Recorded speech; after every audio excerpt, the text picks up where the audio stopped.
Hey, what is up, guys? This is In It. I'm doing this series for new Robinhood users, and it's just gonna be quick videos. I'm not gonna try to stretch them out. I'm just gonna get straight to the point.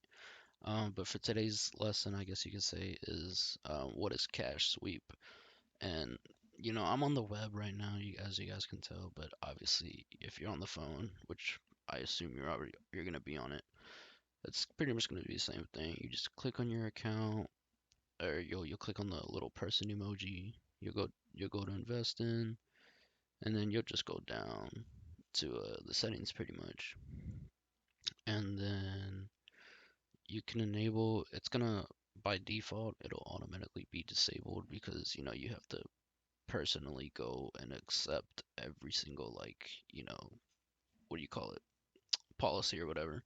So I mean, what this pretty much means is every like uninvested cash you leave in your Robinhood account, it has the opportunity to accumulate interest. I know it's not much, but what's better if not having it enabled, and then what if one day you throw in a couple extra dollars you forget about, and then you get a couple bucks back. You know what I mean? So I mean it's not bad. But the thing is about this is you do have to leave it alone for like at least I think a day trade or no I think a day or two for it to actually start earning interest on it, and then from there you'll get some cash. Obviously, it's not much, but it's better than nothing.